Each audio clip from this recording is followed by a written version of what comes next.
know who it is. Hey, don't ask who did it. Check the name, fool. The associates did it, yeah, they rolling deep.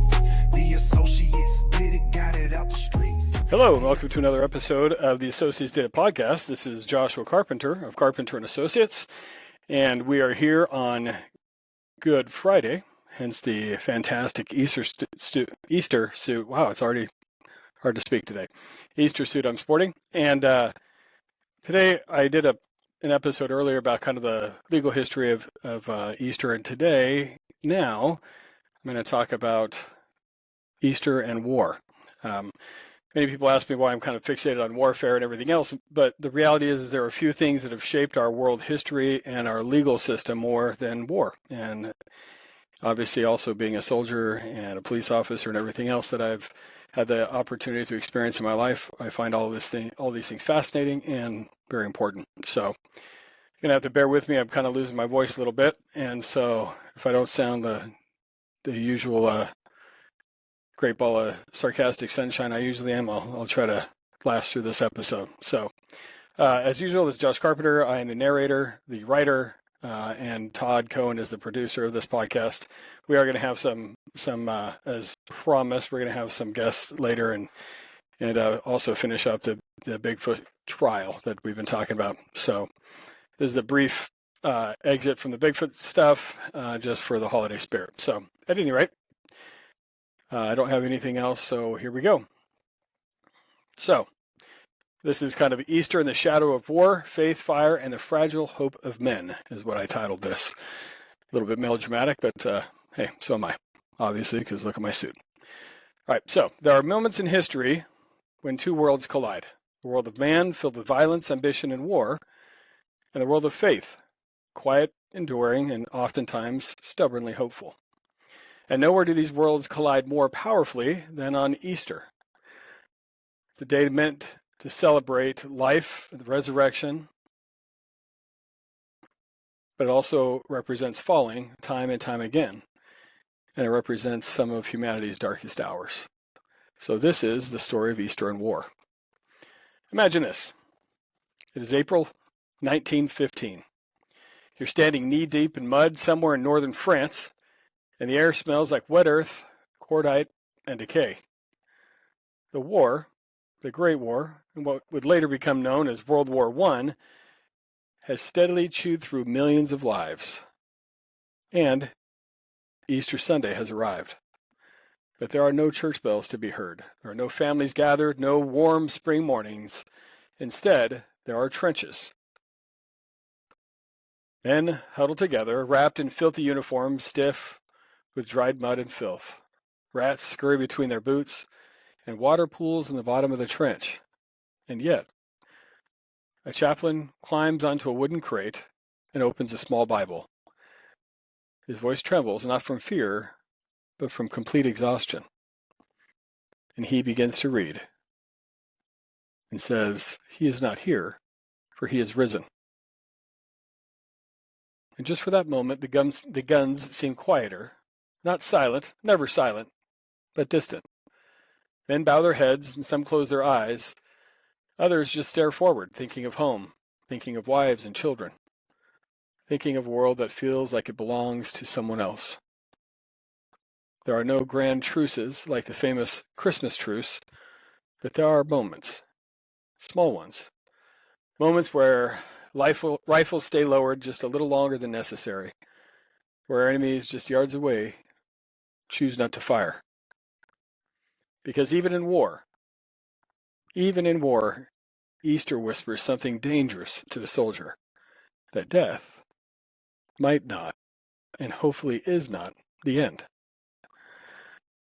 Now we're going to shift the scene a little bit here. From muddy trenches in northern France, we're going to go to the streets of Dublin. April 24th, 1916, the next year. It is Easter Monday. But this Easter is different because this Easter, war is not being endured, it is being started. The Easter Rising begins with a declaration. Irish rebels seize key buildings across Dublin. At the General Post Office, a proclamation is read aloud that there to be an independent Irish Republic.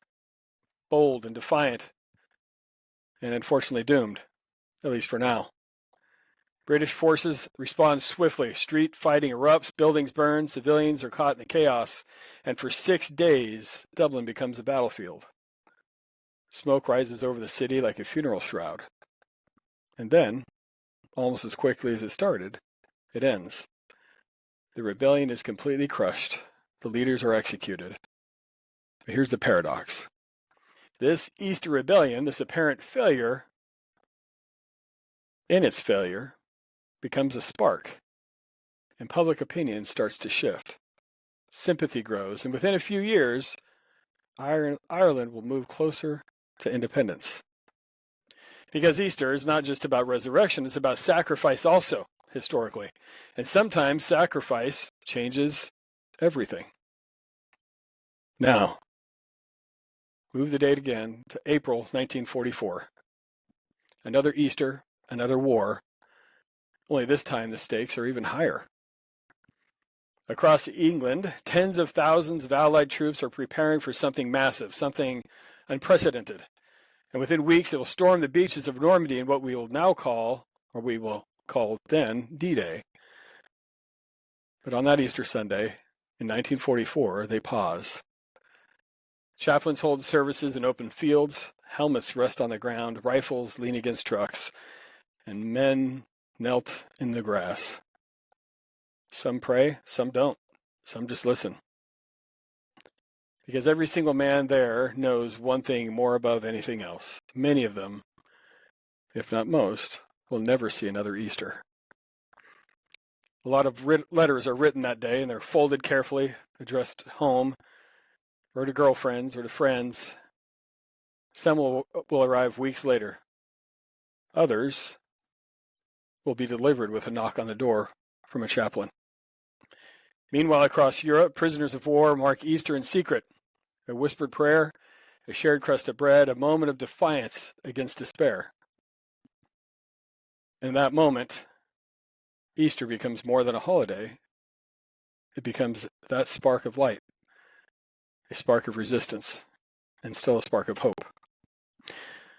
Let's go further back to a war that tore our nation in completely two parts, the American Civil War.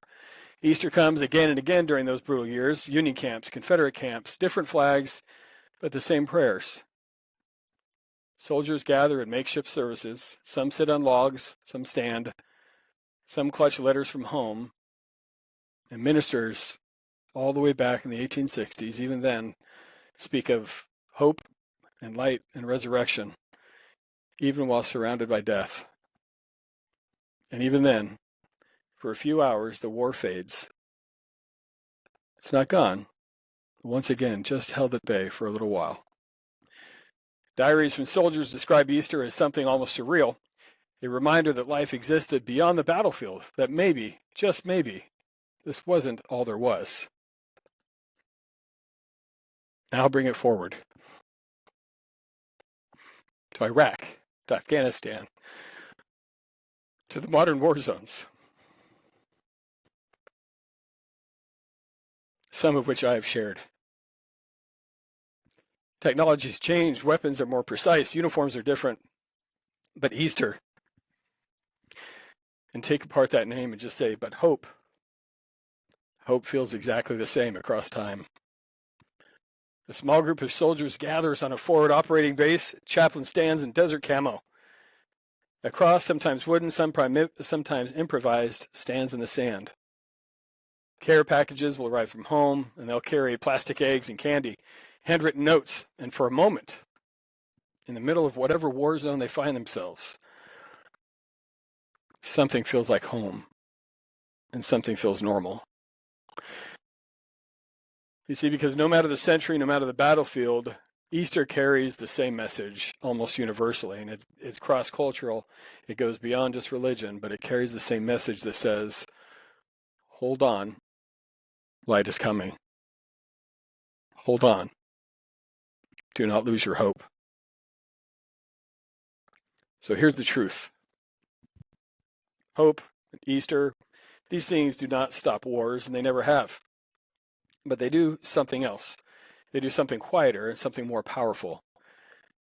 It gives men standing in the worst places on earth a reason to believe that those places are not the end of their story, that those places are not the end of any story if they have anything to do with it. But the truth is, Easter and this hope is built on a contradiction. It's built on life emerging from death and hope rising from despair. And maybe that's why it matters so much in war and so much in life.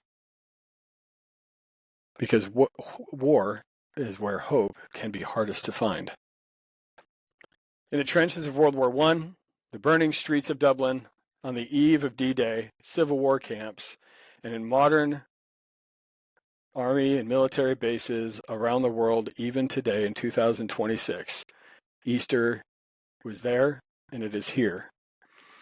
But even more important than just the religiosity of the holiday sometimes is the hope is there and is here. It is quiet, it is persistent, and as long as we're willing to fight for it, it is unyielding. And it is a reminder that even in humanity's darkest hours, something greater, something better than all of us, might still be at work. And therein lies the hope of our lives and how they're tied to Easter throughout the history of war throughout the world. Thank you for listening. This is Josh Carpenter again. Should you need anything from us, please call us at 972-455-8700, and we can be found at www.carplawfirm.com. And on this Friday, don't just think about Easter, but also remember everyone deployed. Remember those away from their families. Remember those that have given sacrifices. Remember those that are back and have sacrificed their peace of mind and their hearts and that are struggling while they're home. Give hope to those who don't have hope.